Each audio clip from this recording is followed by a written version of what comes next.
Welcome to our series on connection-based wellness by Joel Pukalo, professional psychologist.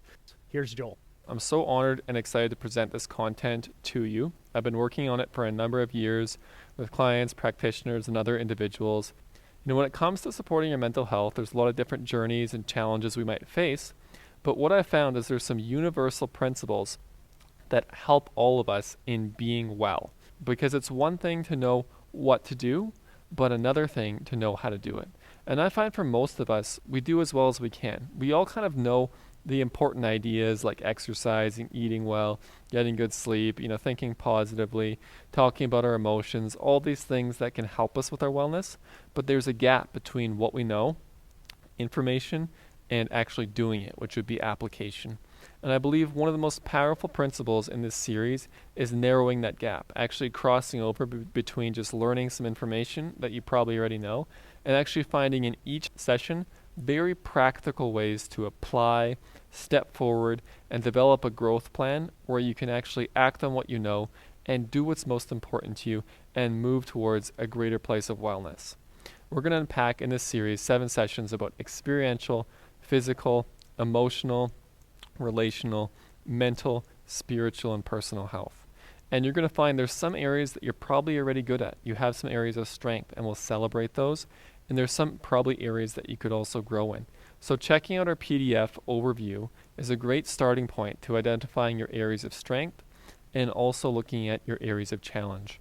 There's 3 really important keys I want to discuss in working on wellness. The first one is connect, just being able to share our struggles. So I'll have you write a list of 5 people. If you want to grab your phone or a piece of paper and write down 5 people in your supporting cast that you're comfortable sharing bits and pieces of your journey with. For me, I talk to someone different about physical health versus emotional health or spiritual health. So when we look at these 7 areas, you might find that there's certain people who are tailor-made to 1 or 2 areas. And I always say, we're only as strong as our supporting cast. Unless we're actually reaching out, unless we're connecting and sharing our struggle, we will remain alone in what we're journeying in. So that's by far the most important principle of this whole wellness curriculum, the whole course, is connection. That's why it's called connection-based wellness. Connecting with someone else, connecting with your supporting cast is the difference between struggling alone and actually moving forward in strength and wellness. The next step is being able to collaborate, so making that plan.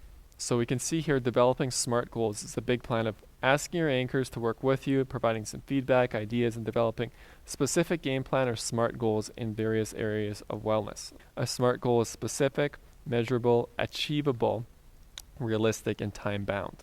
So an example of mine is in the area of physical wellness.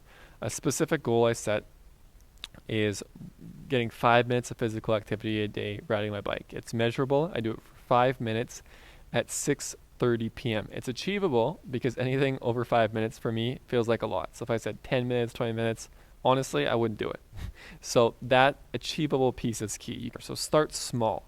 That's really important, making it achievable and also checking in with my friend every week to see how it's going. Making sure there's follow-up. Working with your supporting cast. Reaching out to another anchor and having some external support and encouragement is the difference between making your own goal, which you may or may not do, and making a more achievable and realistic goal that someone's going to check in with you and encourage you and say, hey, how's that going? How can we support you? How can we look at areas of growth, and how can we continue to help you build that? And that brings in step 3 of the coaching, reviewing that progress. Having weekly connect times with your anchors to review progress, address barriers, and adjust your game plan to be more effective. And I feel like this is really the pivot point. This is the make it or break it. You can build your own circle of people that you're journeying with to help you, encourage you, and check in with you on how those areas are going.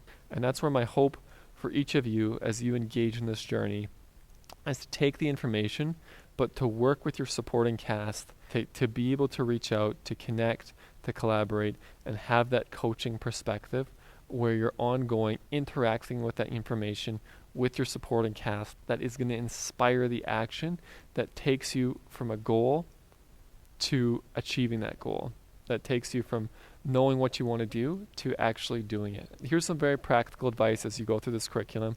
You might not need all of it. There's certain areas I'm doing pretty well, if you want to watch all the videos, but maybe there's 2 or 3 key areas that you're like, these areas are really tough. I've also developed an assessment where you can rate yourself in each of the 7 domains, so you can get a sense right away of those areas that are most important for you to work on, and also celebrate those areas that you're doing well. So I encourage you to do the assessment first. It will help you identify those areas, and then using the hyperlinks, you can access the specific videos that are most important or most necessary.